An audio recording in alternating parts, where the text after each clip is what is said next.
সুস্বাগতম আবার একটি নতুন ভিডিওতে। আজ আমরা সলভ করব হলো রায়মার্টিন কোশ্চেন ব্যাংকের যে 7 নম্বর মডেল সেটটা রসায়নের থার্ড সেমিস্টার। চলো শুরু করা যাক। প্রথম প্রশ্ন থেকে শুরু করি। দেখো প্রথম প্রশ্নে কি বলেছে। বলছে 33.3 ডিগ্রি সেন্টিগ্রেড উষ্ণতায় 15% WiV গ্লুকোজ দ্রবণে অভিস্রবণ চাপ নির্ণয় করতে বলেছে। দেখো আগে অভিস্রবণ চাপের আর কি ইকুয়েশনটা জেনে নিই। অভিস্রবণ চাপকে আমরা জানি পাই ইজ ইকুয়াল টু সি আর টি, তাই তো? পাই সমান সমান সি আর টি। সি বলতে এখানে গাঢ়ত্বের কথা বলেছে, কনসেন্ট্রেশন, তাই না? কনসেন্ট্রেশন কথার অর্থ হলো গাঢ়ত্ব। ঠিক আছে, ভালো কথা। এবার কথা হলো এখানে একটা শতকরা মাত্রা দেওয়া আছে 15% WiV। আচ্ছা এর মানে কি সেই জিনিসটাকে বের করি। 15% WiV কথার অর্থ হলো যে প্রতি 100 ml কত ml প্রতি 100 ml 15 গ্রাম, প্রতি 100 ml কি প্রতি 100 ml দ্রবণী, প্রতি 100 ml দ্রবণে 15 গ্রাম কে দ্রবীভূত রয়েছে, গ্লুকোজ দ্রবীভূত রয়েছে। কে দ্রবীভূত রয়েছে? গ্লুকোজ দ্রবীভূত রয়েছে। ঠিক আছে, আশা করি বোঝাতে পারলাম। তো এখান থেকে আমরা কি কি পেয়ে গেলাম? আমরা পেয়ে গেলাম আয়তন কত, 100 ml। আমরা পেয়ে গেলাম হলো ভর, কার ভর? দ্রাব্যের ভর, অর্থাৎ W2 কত, 15 গ্রাম। ঠিক আছে, আশা করি বুঝতে পারলাম। এরপর আমরা ইকুয়েশন এটা বসিয়ে দিব। এরপর আমরা কি করবো, এটাকে কিসে বসিয়ে দেবো, ইকুয়েশনে বসিয়ে দেবো। ঠিক আছে, আমি মুছে নিচ্ছি।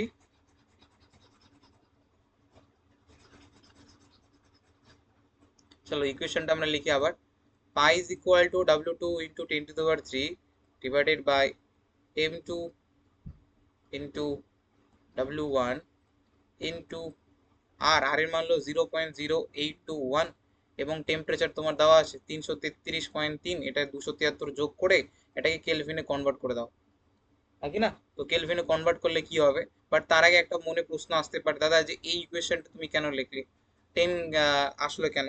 দেখো কথাটা হলো এই ইকুয়েশন না এই ইকুয়েশন ইউজ করো সেটা তোমাদের ব্যক্তিগত ব্যাপার এবং এটা তোমরা ডিসাইড করবে, একই না? কিন্তু এখানে ডাব্লিউ বলতে, সরি, এখানে কনসেন্ট্রেশন বলতে আমরা মেনলি মোলালিটিকে মেনে নিয়ে চলবো। তো সেই ক্ষেত্রে মোলালিটির যে ইকুয়েশনটা হয় W2 × 10⁻³ divided by M2 × W1। তো সেক্ষেত্রে যদি প্রত্যেকটার মান আমরা আস্তে আস্তে করে ধীরে ধীরে বসাই তাহলে সেক্ষেত্রে কি হবে, একটু দাঁড়াও মুছে নিচ্ছি আমি।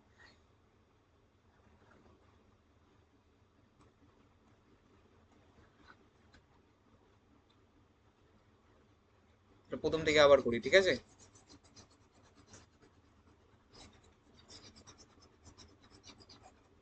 তাহলে ইকুয়েশনটা কি হচ্ছে আমাদের,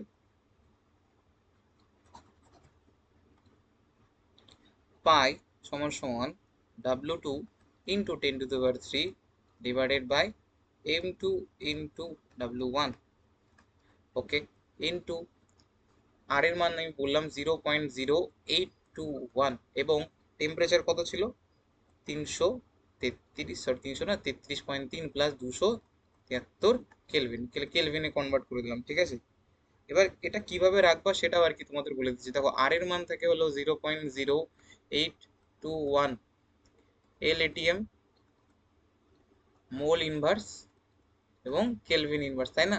অর্থাৎ মোলে নিয়ে আসবা আর কেলভিনে নিয়ে আসবা টেম্পারেচার, শেষে মানে আর এর উপর নির্ভর করে ইকুয়েশনটাকে এককটাকে সাজিয়ে দেবো। তাহলে W2 এর মান কত বেরিয়েছিল, 15 গ্রাম ছিল, তাই তো? 15 গ্রাম ছিল কি ছিল না? তার আণবিক ভর কত? গ্লুকোজের আণবিক ভর হলো 180। আশা করি বুঝতে পারলাম।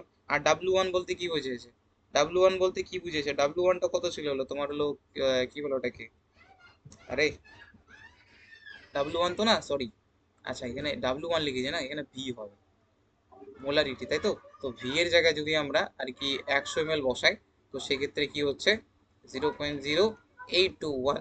আর এটা যদি আমি গুণ করে দিই আর এর মান কত যাচ্ছে, 306.45 কেলভিন, তাই না? এবার এটাকে যদি ক্যালকুলেট করা হয় তাহলে এই তিনটা শূন্য, এখানকার এই শূন্য, এই তিনটা শূন্য কাটা চলে গেল। তো সেক্ষেত্রে পরবর্তী যেতে তোমাদের গঠনটা কেমন আসবে, 90.95 আসবে, প্রায় এর কাছাকাছি আসবে, প্রায় এর কাছাকাছি চলে আসবে, বুঝতে পারলা? প্রায় এর কাছাকাছি আসবে, যদি ক্যালকুলেশন করো তাহলে এই ইকুয়েশনটাই আসবে। চলো নেক্সট কোয়েশ্চেন। বলছে নিম্নে প্রদত্ত দ্রবণী হিমাঙ্ক অবনমন সংক্রান্ত জিনিসটি তথ্য হলো, মানে চারটা জিনিসের মধ্যে সঠিক আর কি বলতে। তার আগে আমি তোমাদেরকে জানিয়ে দিই যে হিমাঙ্ক মানে ডেল টিএফ সমান সমান কার উপর নির্ভর করে, আমাদের মোলারিটির উপর, তাই না? মোলালিটির উপর, মানে del TF is equal to K F into M. আর এখানে ডেল টিএফটা কিভাবে বের করে দাদা, ডেল টিএফ রে আমরা বের করি হলো দ্রাবকে হিমাঙ্ক, কার হিমাঙ্ক, দ্রাবকের হিমাঙ্ক থেকে দ্রাবকের হিমাঙ্ক থেকে আমরা দ্রবণের হিমাঙ্ক বিয়োগ করি। কার? দ্রবণের হিমাঙ্ক বিয়োগ করি। কার? দ্রবণের হিমাঙ্ক বিয়োগ করি। তাহলে বেসিক্যালি দ্রাবকের হিমাঙ্কটা বেশি হয় রেদার দেন আমাদের দ্রবণের হিমাঙ্ক। তাহলে এই ইকুয়েশনে তুমি যদি ভালো করে গ্রাফটা লক্ষ্য করো, ভালো করে লক্ষ্য করো, এই যে বি কিউ যে গ্রাফটা রয়েছে এবং ডিপি যে গ্রাফটা রয়েছে, এই দুটো গ্রাফের মধ্যে বি কিউ গ্রাফটা তাহলে কাকে ডিনোট করছে? দ্রাবককে। এবং ডিপি গ্রাফটা কাকে ডিনোট করছে? তোমার দ্রবণকে। তো সেক্ষেত্রে আমার যদি স্ফুটনাঙ্ক বের করতে হয় তাহলে বি কিউ মাইনাস ডিপি বের করব, অর্থাৎ দ্রাবক মাইনাস দ্রবণ। তো দ্রবণটা হলো এটা আর দ্রাবকটা হলো এই লেখচিত্রটা। তাহলে এখানে চেয়েছে শুধুমাত্র দ্রবণের জন্য, তো দ্রবণের জন্য আমরা একটু আগে পেলাম কি পেলাম? ডিপি পেলাম, তাই না? তাহলে অ্যান্সারটা হবে পি উষ্ণতা দ্রবণের হিমাঙ্ক। এই যে পি উষ্ণতা দ্রবণের হিমাঙ্ক, তাই না? যেগুলো বুঝতে পারলাম। তাহলে নেক্সট, অসুবিধা হলে তুমি বিশ্লেষণটা দেখে নিতে পারো। স্তম্ভ মেলাতে বলেছে। দেখো, গ্লুকোজ হলো তড়িৎ অবিশ্লেষ্য। কি? তড়িৎ অবিশ্লেষ্য। তড়িৎ অবিশ্লেষ্য। আর তড়িৎ অবিশ্লেষ্যের জন্য সংযোজন আর বিয়োজন মাত্রা কি হয়? সংযোজন আর বিয়োজন কত হয়? সংযোজন ও বিয়োজনের মান হয় 1। তাহলে গ্লুকোজটা হবে 1। ঠিক আছে, এবার চলে আসি NaCl। NaCl কে যদি ভাঙি তাহলে আমরা পাই হলো Na প্লাস আর হলো Cl মাইনাস, অর্থাৎ দুটো, তাহলে হবে 2। আর BaCl টিকে যদি আমরা ভাঙি তাহলে 3 হবে। কিভাবে? কারণ Ba2 প্লাস এবং 2Cl মাইনাস। চলো নেক্সট, বলছে 120 গ্রাম জলে 10 গ্রাম ইউরিয়া দ্রবীভূত থাকলে দ্রবণী স্ফুটনাঙ্কের উন্নয়ন কত হবে? তাহলে ডেল টিএফ সমান সমান কেএফ ইন্টু এম। তো কেএফ এর মান দেওয়া আছে, কেএফ তো না, সরি, আমরা আবার ইয়েতে চলে যাচ্ছি, হিমাঙ্কতে চলে যাচ্ছি, এখানে স্ফুটনাঙ্কের কথা বলেছে। তো ডেল টিবি সমান সমান কেবি ইন্টু এম। তো কেবি বসিয়ে দিলাম এবং মোলালিটির যে সূত্রটা হয় W2 into 10⁻³ divided by M2 into W1। এবার কেবির মানটা কত হয়? কেবির মানটা দেওয়া আছে 0.513। W2 মানে 2 মানে সবসময় মনে রাখবা, 2 মানে সবসময় মনে রাখবা দ্রাব্য, 2 মানে সবসময় মনে রাখবা দ্রাব্য। আর 1 মানে সবসময় মনে রাখবা, 1 মানে সবসময় মনে রাখবা দ্রাবক। তাহলে ডাব্লু মানে ভর আর এম মানে আণবিক ভর, এটা অন্তত তোমরা জানো, এটা তো বলার বিষয় না, এটা তো তোমরা জানো। ঠিক আছে, তাহলে চলো, সেক্ষেত্রে W2 মানে প্রদত্ত ভর, দ্রাব্যের ভর। দেখো 120 গ্রাম জলে 10 গ্রাম ইউরিয়া, মানে নাচো না, অর্থাৎ 10 গ্রাম হলো তোমার ইউরিয়া 10⁻³ ডিভাইডেড বাই ইউরিয়ার আণবিক ভর কত? 60 দিয়ে দেওয়া আছে। তাও তোমরা যদি বের করতে চাও, ইউরিয়ার সঙ্গে তাহলে NH2 CONH2 আণবিক ভর যদি বের হয় তাহলে 60ই আসবে, দেখে নিও। এবার এর মানে কত ভরের মধ্যে গোলানো রয়েছে? ইউরিয়াকে 120 গ্রামে গোলানো রয়েছে, তাই কি না? এরপর আর কি স্বাভাবিকভাবে যদি ক্যালকুলেশনটা করো তাহলে কি হবে? আমাদের এই সরি, এই দুটো শূন্য, এই দুটো শূন্য, এখান থেকে দুটো শূন্য কেটে গেল, তাহলে পুরো থাকলো একটা 10। তারপর পয়েন্টের জন্য এখানে আমি 3টে শূন্য নিয়ে আসলাম, এই শূন্য এই শূন্য এবং এই দুটো শূন্য কাটা হয়ে গেল। তাহলে উপরে থাকলো হলো 513 আর নিচে থাকলো হলো 6×2 = 12, 2 আর থাকলো 1, 6 6 7 72। তাহলে 513 দিয়ে যদি 72কে ডিভাইড করো তাহলে কত আসবে তোমাদের মতে? কারণ এখানে তোমাকে কি বের করতে হচ্ছে? ডেল টিপি বের করতে বলেছে কিনা, তাই কি না? তাহলে সেক্ষেত্রে অ্যান্সারটা কি আসবে তোমরা বের করে নিতে পারবে, আশা করি, আশা করি পারবে। চলো, আর অবশ্যই কেলভিনে নিয়ে আসবে, হ্যাঁ? ঠিক আছে, তোমরা ক্যালকুলেশন করে নিও, ওটা সমস্যা হলে জানি, আমি করে দেবো, নয়তো ব্যাচে। আচ্ছা, তারপর কি বলেছে? 18 গ্রাম গ্লুকোজ 50 গ্রাম জলে দ্রবীভূত করলে মোলালিটি কত? দেখো, মোলালিটি লিটল আছে, তো আমি লিটল থেকে আমি বলেছিলাম ছোট হাতের এম, তাই না? ছোট হাতের এম এর ইকুয়েশন কি হয়, মানে সূত্রটা কি হয়? W2 into 10⁻³ divided by M2 into W1। তো W2 প্রদত্ত ভর কত? 18 গ্রাম ইন্টু 10⁻³। আর কার মধ্যে? জলের মধ্যে কত গ্রাম? 500 গ্রাম। আর কি বলে 500 গ্রাম জল, মানে W1 লিখলাম এক কথায়, ঠিক আছে? আর M2টা হলো গ্লুকোজের 180 হয়। তো এই 3টা শূন্য, এখানকার 2টো শূন্য আর 3টে শূন্য কাটা, 18 কাটা, তাহলে 1/5। তাহলে অ্যান্সার আসবে কত? অ্যান্সার কত আসবে বলো বলো বলো। এটা করে দিতে হবে, করে নিও ভাই। কত আসবে? 0.2, তাই না? 5×2 = 10। এবার চলে আসি 3 নাম্বারে, 4 নাম্বারে। 3 নাম্বার পেজ তো হয়ে গেল, তাই না? 4 নাম্বার পেজে আসি। তার 3 নাম্বার পেজ হলো তো, না? 3 নাম্বার পেজ, হ্যাঁ হয়ে গেছে। 4 নাম্বার পেজে আসি, চলো। বলেছে ক্যাটাফেরেসিস। আচ্ছা, ক্যাটাফেরেসিস কি হয় বলো তো? ক্যাটাফেরেসিসে ধনাত্মক আধানযুক্ত কোলয়েড কণাগুলো, যেগুলো আর কি ক্যাটায়নের মতো কাজ করে, সেটা হলো ঋণাত্মক তড়িৎদ্বারের দিকে যায়। অর্থাৎ ঋণাত্মক তড়িৎদ্বার বলতে ক্যাথোডের দিকে যাবে। কোথায় যাবে? ক্যাথোডের দিকে যাবে। কোথায়? ক্যাথোডের দিকে যাবে। তাহলে অ্যান্সারটা হবে ক্যাথোড।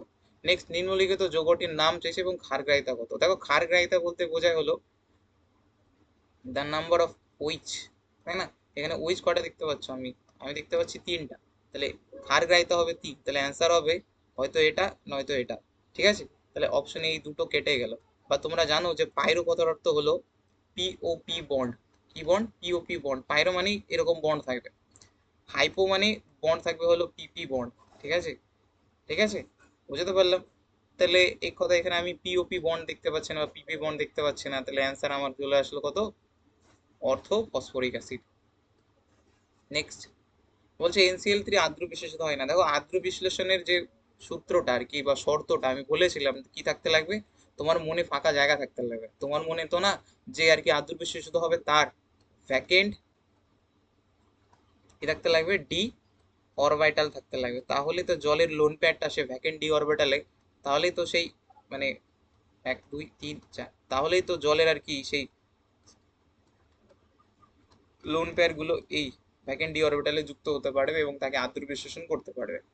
NCl3 সহজে আদ্র বিশেষিত হয় কিন্তু NF3 হয় না, কারণ NCl3 যদি Cl এ দেখো এর মধ্যে ডি অরবিটাল রয়েছে, বাট NF3F এর মধ্যে এর ডি অরবিটাল নেই, তার জন্য NF3 আদ্র বিশেষিত হয় না। ঠিক আছে, মেন তো আদ্র বিশেষ হওয়ার কারণ হলো ডি অরবিটাল, এই ইলেকট্রন আসক্তির ব্যাপারটা না, তাই কি না? ইলেকট্রন আসক্তির উপর আদ্র বিশেষণ নির্ভর করে না। অর্থাৎ প্রথম বিবৃতি সঠিক, আর ইলেকট্রন আসক্তি অপেক্ষা বেশি, এটাও সঠিক। কেন বলো তো? দেখো, এটা বুঝিয়ে দিচ্ছি। ফ্লোরিন ফাদার কালেক্টর বেটা ইন্সপেক্টর, এটা হলো 17 নম্বর গ্রুপে থাকে। তো 17 নম্বর গ্রুপে আছে, তার জন্য ইলেকট্রন বিন্যাস হবে NH2 NP5। আর এটা 2 নম্বর পর্যায়ে আছে, তাহলে এর ইলেকট্রন বিন্যাস হবে 2s2 2p5। আর এটা হলো 3s2 3p5। তা লক্ষ্য করো, এর লাস্ট অরবিটাল 2p, এর 3p। 3pর যে সাইজটা 2pর তুলনায় অনেক বেশি হয়, তাই না? সাইজ বেশি, তাহলে ওর মন বড়। আর মন বড়, তাহলে অনেকজনকে জায়গা দিতে পারবে। এখন ইলেকট্রন যদি আসে, তাহলে বলবে এই তো এর মধ্যে এমনিতে 5টা ইলেকট্রন আছে, চাপাচাপি করে তাহলে আমি কোথায় ঢুকতে যাবো? কারণ এরও 5টা ইলেকট্রন আছে, কিন্তু কথাটা হলো এই জায়গাটা একটু বড়, তাহলে আমি গিয়েও শান্তিতে হয়তো থাকতে পারবো। তাহলে এর ইলেকট্রন আসক্তি বেশি, অর্থাৎ ক্লোরিনের ইলেকট্রন আসক্তি বেশি। তাহলে সেক্ষেত্রে ক্লোরিন ইলেকট্রন আসক্তি বেশি, ফ্লোরিন অপেক্ষা বেশি, কিন্তু আদ্র বিশ্লেষণের সাথে এর কোনো সম্পর্ক নেই তো বাবা। তাহলে সেক্ষেত্রে প্রথমটা আর দ্বিতীয়টা সত্য, কিন্তু সঠিক ব্যাখ্যা নয় এক কথায়।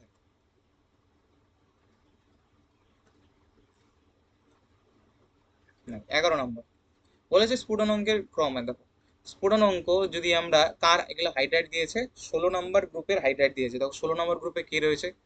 OS অ্যাসিটিক অ্যাসিড, তাই না? তাহলে এর যদি যুক্ত করো H2O H2S, আর একটা হলো H2TE, আর একটা হলো H2 টেলোরিয়ামে। এবার জলের ক্ষেত্রে যদি দেখো,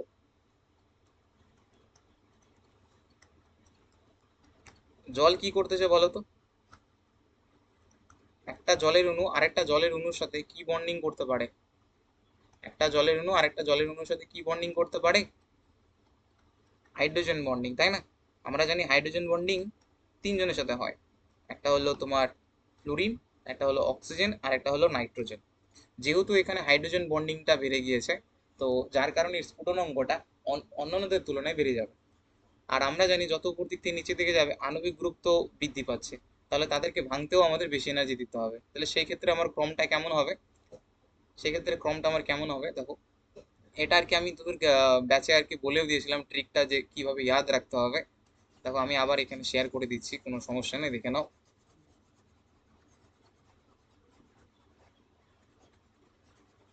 আমি এটা তিনটা গ্রুপের জন্য করতেছি, ঠিক আছে? 16 নম্বর যদি হয় তার জন্য অ্যাপ্লাই করতে দিচ্ছি। দেখো H2O, ঠিক আছে, তারপর হলো H2S, H2SE এন্ড দেন হলো H2TE। আরেকটা আছে তোমার হলো HF, মানে ফ্লুরিন গ্রুপের মানে হ্যালোজেন গ্রুপের জন্য করি HCl, HBr এবং HI।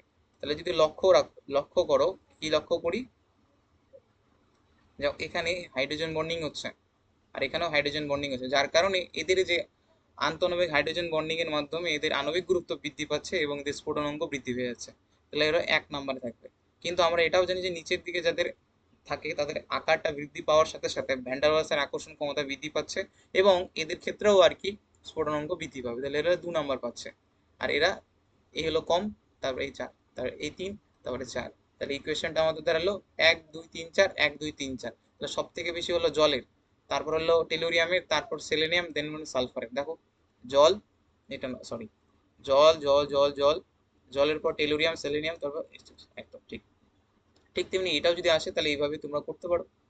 পরেরটা চলে আসো, XCF6 এর আদ্র বিশ্লেষণে কোনটি উৎপন্ন হয় না, এক কথা কেন? আচ্ছা করে দেখা যাক। XCF6 কে প্রথমে আমরা 1 অণু জল দিয়ে আদ্র বিশ্লেষণ করার চেষ্টা করতেছি। আদ্র বিশ্লেষণের প্রক্রিয়া খুবই সহজ হয়। আগে আমরা HF লিখে নিব, এখানে কয়টা হাইড্রোজেন আছে, তাহলে 2 অণু HF লিখে নিব।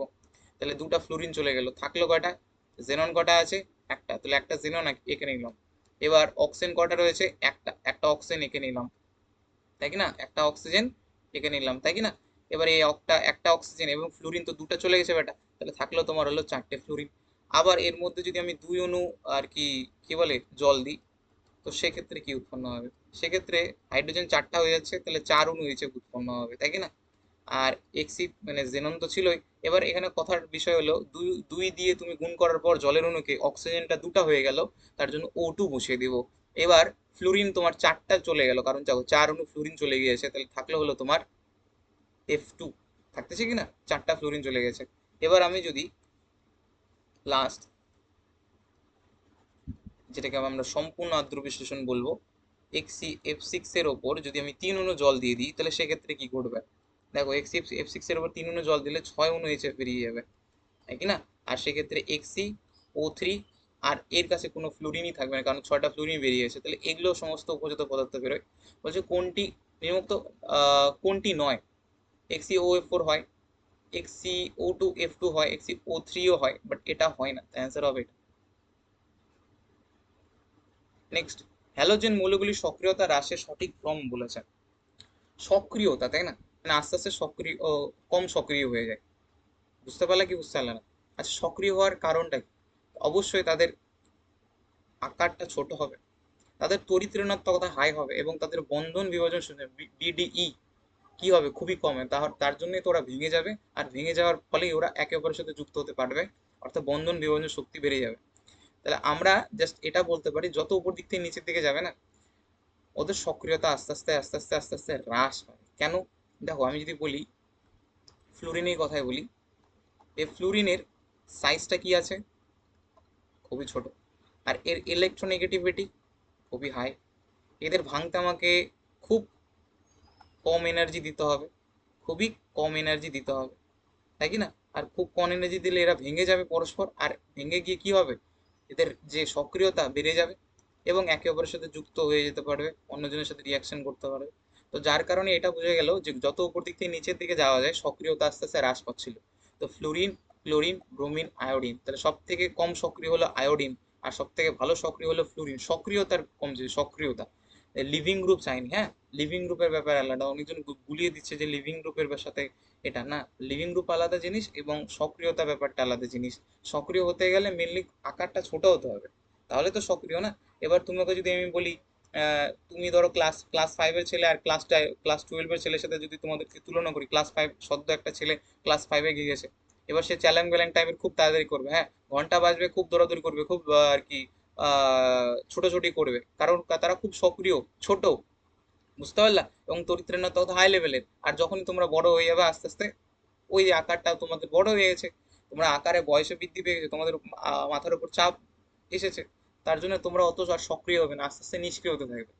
তো আর কি বোঝানোর জন্য উদাহরণটা নিলাম। চলো নেক্সট, স্তম্ভ মেলাতে হবে, বাহ ভালো কোয়েশ্চেন।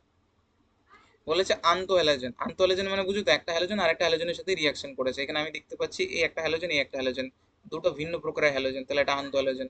সুপার হ্যালোজেন আমরা ফ্লুরিনকে বলি সুপার হ্যালোজেন। আর তরল হ্যালোজেন, তরল হ্যালোজেন একজনই রয়েছে বেটা, এগুলো ব্রোমিন। দেখো আমাদের যে ফ্লুরিন, ক্লোরিন, ব্রোমিন, আয়োডিন যে রয়েছে না, এর মধ্যে এটা হলো তরল টাইপের, লিকুইড টাইপের, বুঝলা? বুঝতে পারলে কি বুঝতে পারলে না?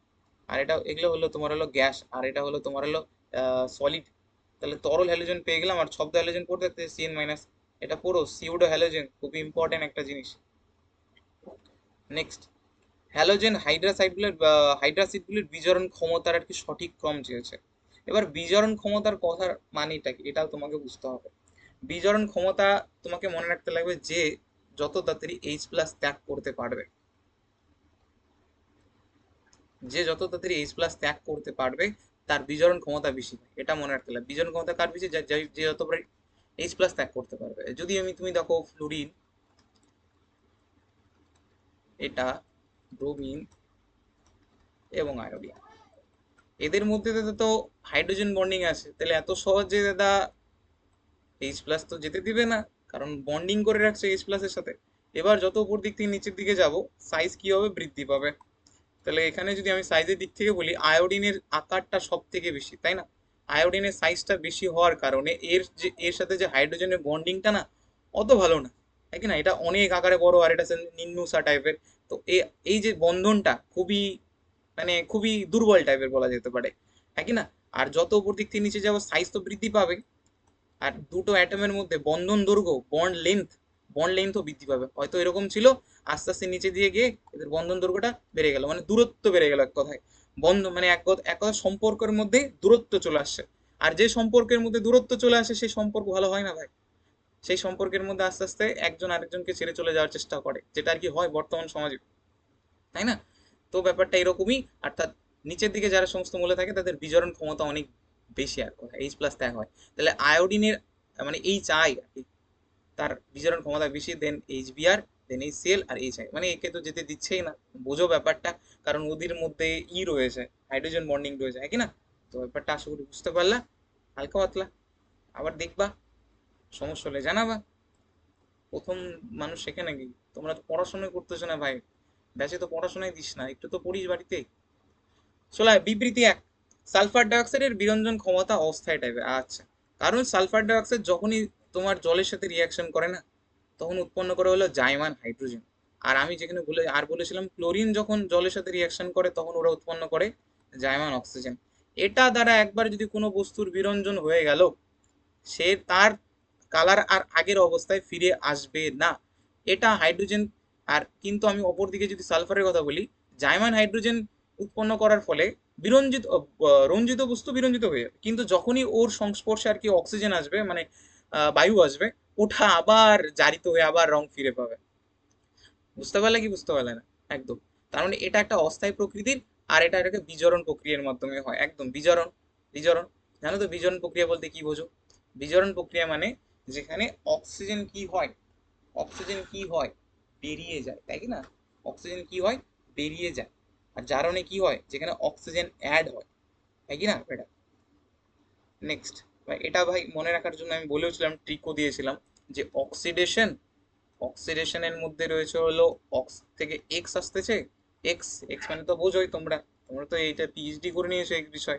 এক্স এর ই থেকে আসতেছে ইলেকট্রন, আর ইলেকট্রন আর এক্স মানে কি, যারা জীবন থেকে বেরিয়ে চলে যায়, অর্থাৎ জীবন থেকে যারা ইলেকট্রন যখন বেরিয়ে যাবে তখন আমরা ওটাকে অক্সিডেশন বলবো। আর ইলেকট্রন বেরিয়ে গেলে মানে সে তোমার জীবন থেকে বেরিয়ে গেলে তার আর কি বান্ধবীও তোমার জীবন থেকে বেরিয়ে যাবে, সে সে তার বান্ধবীও তোমার সাথে কথা বলবে না। এবার জীবন থেকে তোমাদের এই ধরনের নেগেটিভ এনার্জি বেরিয়ে গেল, তাহলে তুমি কোথায় যাবা? পাহাড়ে যাবা। পাহাড়ে কি করতে যাবা? অক্সিজেন নিতে হবে, চলো পিওর একটা অক্সিজেন নিই কোথাও একটা থেকে। তাই বলে নিকোটিনের ধোঁয়া নিও না, অক্সিজেন নিলাম, তার অক্সিডেশনে কি হয়, অক্সিজেন অ্যাড হয়, হাইড্রোজেন বেরিয়ে যায় এবং ইলেকট্রন বেরিয়ে যায়, আর অক্সিডেশন নাম্বারও ইনক্রিজ হয়, এটা পড়বা আর কি, জানো আশা করি। নেক্সট, SN1 বিক্রিয়া কোথায় ভালো হয়? SN1 বিক্রিয়া হয় 3 degree greater than 2 degree greater than 1 ডিগ্রিতে, অর্থাৎ ব্যাক সাইড আর বা ফ্রন্ট সাইড দুটাই হবে, কিন্তু কার্বোক্যাটায়ন ফর্মেশনের মাধ্যমে হবে। এখানে যদি ভালো করে দেখা যায়, তাহলে আমি টারশিয়ারি দেখতে পাচ্ছি, অর্থাৎ এখানে কার্বনের তিনটে হাতেই তিনটে বডিগার্ড অর্থাৎ তিনটে মিথাইল গ্রুপ, বড় বড় বাল্কি গ্রুপ বসে আছে, তাই কি না? তো প্রথমে প্রথমে কি হবে, মানে সম্পর্কের মধ্যে টানাপোড়েন দেখা যাবে। সিএল কে প্রথমে আর কি ঝগড়ার মাধ্যমে বের করে দিয়ে কার্বোক্যাটায়ন হবে, তারপর ওর মধ্যে কি আসবে, সলভোলাইসিসের জন্য OH মাইনাস আসবে, অ্যাটাক করে সিএল কে বেরিয়ে দেবে, সিএল তো বেরিয়ে হয়ে গেল। তাহলে উত্তর হবে আমাদের CH3Cl।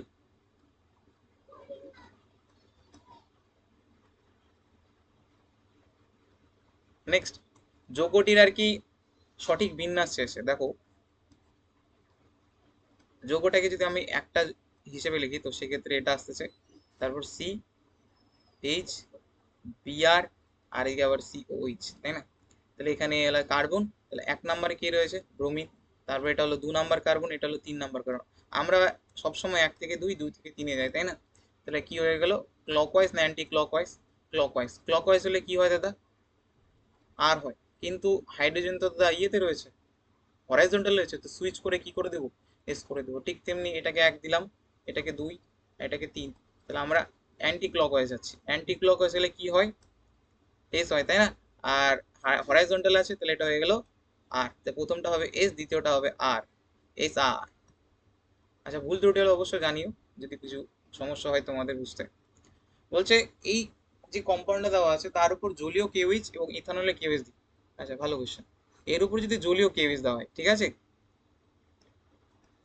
জলীয় কেওএইচ কি করে, আচ্ছা জলীয় কেওএইচ শুধুমাত্র করে হলো নিউক্লিওফিলিক প্রতিস্থাপন বিক্রিয়া, এক কথা কি করে, প্রতিস্থাপন করে, তাই কি না?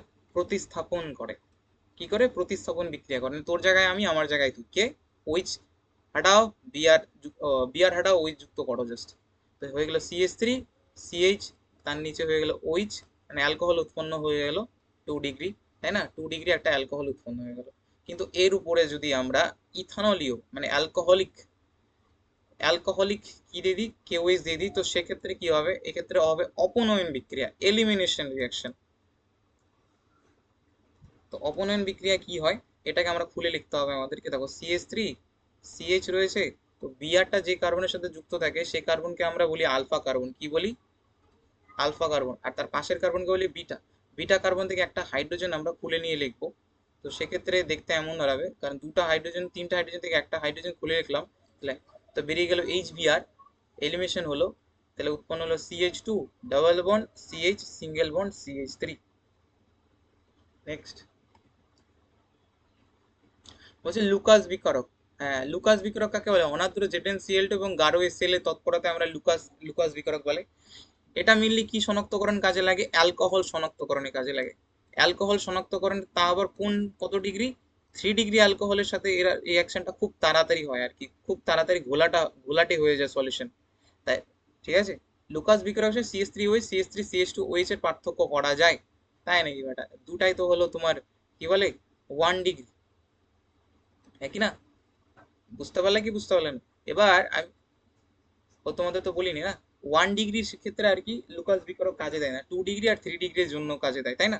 1 ডিগ্রিতে এরা রিয়াকশন করতে পারে না, লুকাস বিক্রয় 1 ডিগ্রির জন্য না, কাদের জন্য, 2 ডিগ্রি আর 3 ডিগ্রির জন্য, কাদের জন্য, 2 ডিগ্রি আর 3 ডিগ্রি, এটা হলো 1 ডিগ্রি অ্যালকোহল, তো 1 ডিগ্রি অ্যালকোহলের জন্য লুকাস বিক্রয় শনাক্তকরণের জন্য ব্যবহার করা হয় না। আমরা 2 ডিগ্রি আর 3 ডিগ্রি, তার মধ্যেও 3 ডিগ্রি খুব তাড়াতাড়ি অতি দ্রুত সলিউশনটা কি হয়ে যায়, দ্রবণটা ঘোলাটে হয়ে যায়।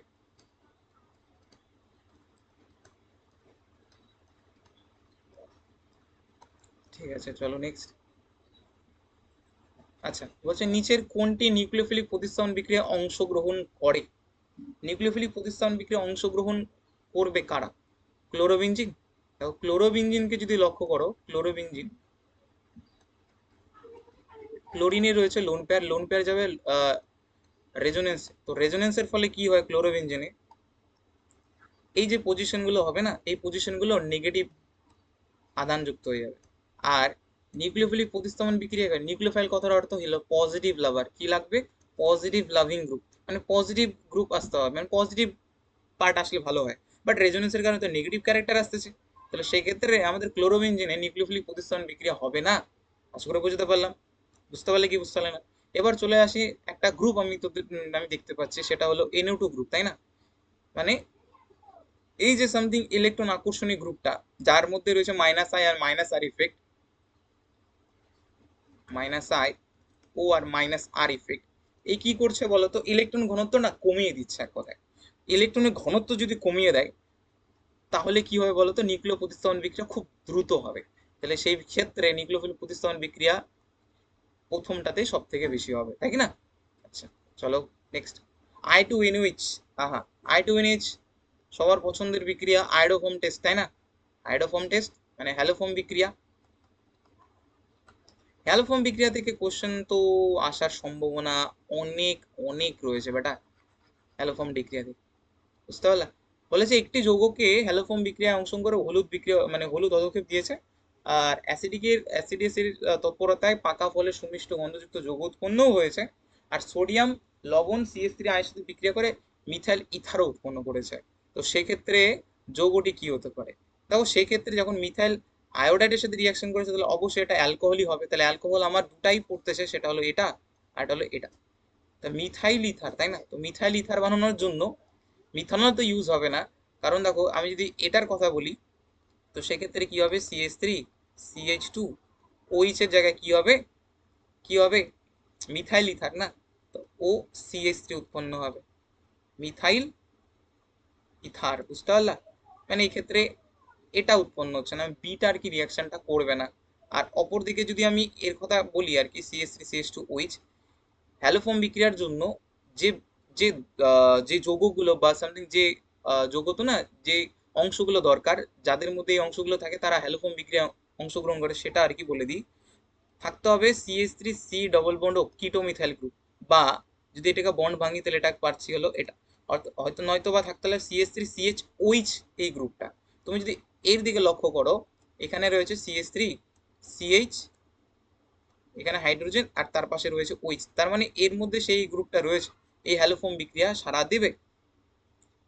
আশা করি বুঝলা। নেক্সট, আচ্ছা, বলছে এই যে অ্যাসিটনের উপর CH3 MgBr যদি রিয়াকশন করে তাহলে সেক্ষেত্রে কি হবে, দেখো CH3 MgBr এটা আমরা জানি এটাকে বলা হয় গ্রিগনার বিকারক RMgX, যেখানে আরটা হয় নেগেটিভ আর এমজিটা হয় পজিটিভ।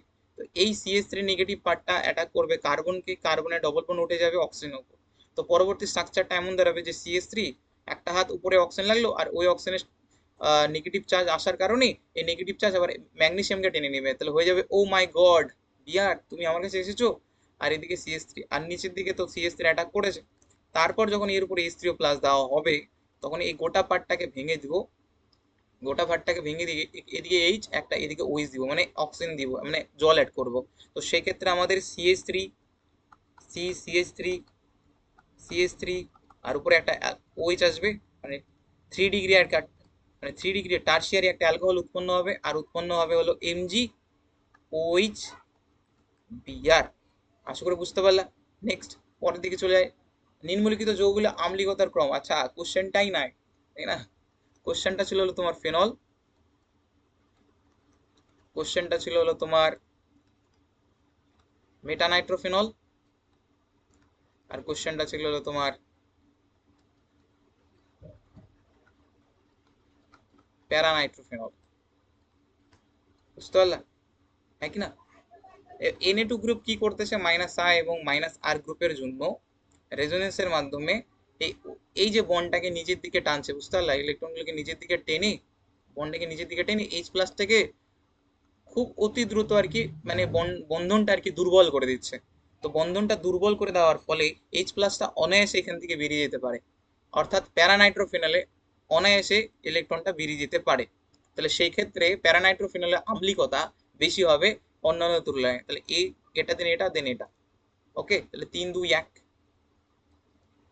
দেখো নিচের দিকে আর কি লিখেও দিয়েছি, বলেছে NO2 হলো শক্তিশালী ইলেকট্রন আকর্ষী গ্রুপ -R। তো যার কারণে সে কি করবে, রেজোনেন্সের মাধ্যমে, উপরে যে সামথিং OH ও এবং এই OH এর মধ্যে যে বন্ধনটা এটাকে দুর্বল করে দেবে, এবং খুব সহজে সেখান থেকে H+ মানে প্রোটন বর্জন হয়ে যেতে পারে। তো সেক্ষেত্রে আর কি আমাদের এই আম্লিকতার ক্রমে উত্তরটা দাঁড়ালো প্যারানাইট্রোফেনল সব থেকে বেশি, তাই না? হয়তো দেখে নিও, কোনো সমস্যা থাকলে বলো। তারপরের প্রশ্ন, আরে ভাই খুব ভালো প্রশ্ন। আচ্ছা এটাকে এইভাবে দেওয়া আছে, হ্যাঁ, এটা আর কি ভুল হয়ে গেছে, ওই বাত নেই, আমি এখানে করে দিচ্ছি C6H5 MgBr, তো রয়েছে হলো ও, একই জিনিস। তো এই যে নেগেটিভ, এই কার্ডকে অ্যাটাক করবে কার্বনকে, তাহলে বন্ড উঠে যাবে এর উপর। পরবর্তী স্ট্রাকচার হলো CH2, তার নিচে থাকলো হলো C6H5, তার পাশে হলো তোমার CH CH2 থাকলো, আর এদিকে OMgBr, তাই কি না? আবার এর উপর যখন আমরা H3+ দিব, তো সেক্ষেত্রে কি হবে, বন্ড ভাঙবে, বন্ড ভেঙে এদিকে একটা H, এদিকে একটা OH, তো সেক্ষেত্রে আমাদের দাঁড়ালো C6H5 CH2 OH। আর পরে থাকলো আমাদের, সরি CH2 দুটো হবে তাই না, CH2 কি হবে, দুটো হবে। আর এদিকে থাকতে চলো MgOH Br। ওকে, চলো নেক্সট, ওই যে এটা। চলো নেক্সট, ডি গ্লুকোজের সাথে ব্রোমিন ওয়াটার যদি যোগ করি তাহলে গ্লুকোনিক অ্যাসিড উৎপন্ন হয়। হ্যাঁ, দেখো ডি গ্লুকোজের সংকেতটা কেমন হয়, ডি গ্লুকোজের সংকেতটা কেমন হয়, আমরা গ্লুকোনিক অ্যাসিডই আঁকাই দিচ্ছি। অ্যালডিহাইড, এদিকে এইচ ওইচ, 3 নম্বর কার্বনে হাইড্রোজেনটা ডান দিকে থাকে, এদিকে ওইচ, তারপরে H OH, and then H OH, 4টা হাত আমরা আঁকালাম, আর নিচে আছে CH2 ওইচ। এবার এর উপর যখন আমরা ব্রোমিন ওয়াটার দিব, তো ব্রোমিন ওয়াটার দেওয়ার ফলে এটা এক প্রকার মৃদু জারক, মৃদু জারক। এবার আরেকটা জিনিস করার না করালেই মানে করিয়ে দিই, গাঢ় HNO3, এরা হলো তীব্র জারক। এ কি করবে, এই দুটা গ্রুপটাকে অ্যাসিডে কনভার্ট করে দেবে, ঠিক আছে, উৎপন্ন হবে গ্লুকারিক অ্যাসিড। কিন্তু মৃদু জারক হওয়ায় ব্রোমিন ওয়াটার শুধুমাত্র অ্যালডিহাইডকেই অ্যাসিডে কনভার্ট করতে পারে, আর বাদ বাকি যেমন ছিল তেমনই থাকবে, ঠিক আছে। আর এটার মাধ্যমে আমরা গ্লুকোজ আর ফ্রুক্টোজের মধ্যেও আলাদা আর কি পার্থক্য করতে পারি। ব্রোমিন ওয়াটার ডি গ্লুকোজের সাথে রিয়াকশন করে, কিন্তু ফ্রুক্টোজের সাথে রিয়াকশন করে না। তাহলে ডি গ্লুকোজের সাথে রিয়াকশন করে উৎপন্ন হচ্ছে গ্লুকোনিক অ্যাসিড, কারণ তীব্র না, মৃদু তো। বাট এখানে তো বলা হয়েছে তীব্র, বাট ভুল। তাহলে যদি তীব্র হতো না, তাহলে উৎপন্ন হতো গ্লুকারিক অ্যাসিড, তীব্র হলো গাঢ় HNO3। তাহলে আমাদের প্রথমটা সঠিক, দ্বিতীয়টা ভুল, অর্থাৎ এ আর এ সঠিক, দ্বিতীয় ভুল। আচ্ছা নেক্সট, তারপর 12 নম্বর কোশ্চেন, দেখো কি বলেছে, জমাট বাঁধতে কোন এনজাইম কাজে লাগে, স্ট্রিপ্টোকাইনেজ। আলোক নিষ্ক্রিয় কোনটা, গ্লাইসিন। দেখো আমাদের অ্যামাইনো অ্যাসিডের সংকেতটা কেমন হয়, NH2, নিচে থাকবে একটা অ্যাসিড গ্রুপ, আর এদিকে থাকবে হাইড্রোজেন, আর এদিকে থাকবে হলো আর। যখনই NH2 এর পরিমাণ বেশি তখন ওটাকে বলবো ক্ষারীয় অ্যামাইনো অ্যাসিড, আর যখন অ্যাসিডের গ্রুপটা বেশি তখন ওটাকে বলবো আমরা আম্লিক অ্যামাইনো অ্যাসিড, ঠিক আছে। এবার যখন এই আরটাকে আমরা রিপ্লেস করবো একটা হাইড্রোজেন দিয়ে, তাহলে উৎপন্ন হবে আমাদের গ্লাইসিন। আর এই গ্লাইসিনের কার্বনটা লক্ষ্য করো, দুটা হাত সেম, তাহলে অর্থাৎ এটা আর কাইরাল কার্বন হলো না।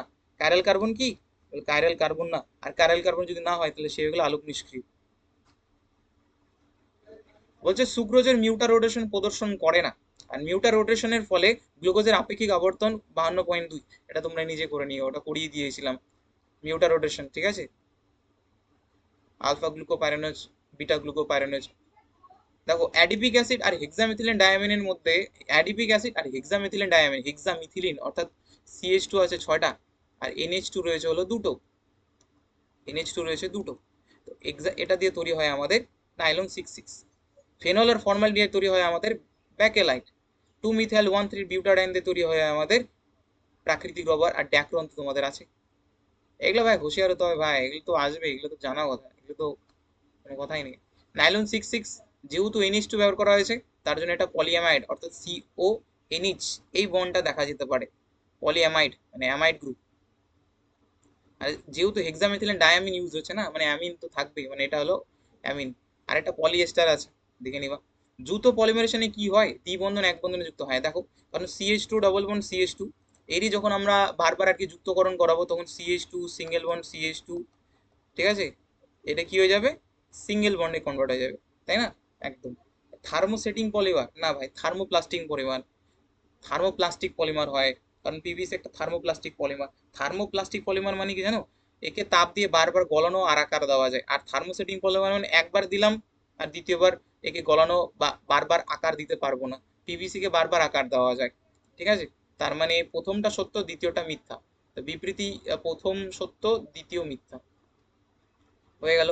35, ভ্যালকানাইজেশনে কি হয়? ভ্যালকানাইজেশনে সালফারকে অ্যাড করা হয় আড়াআড়ি ভাবে। কিসের জন্য?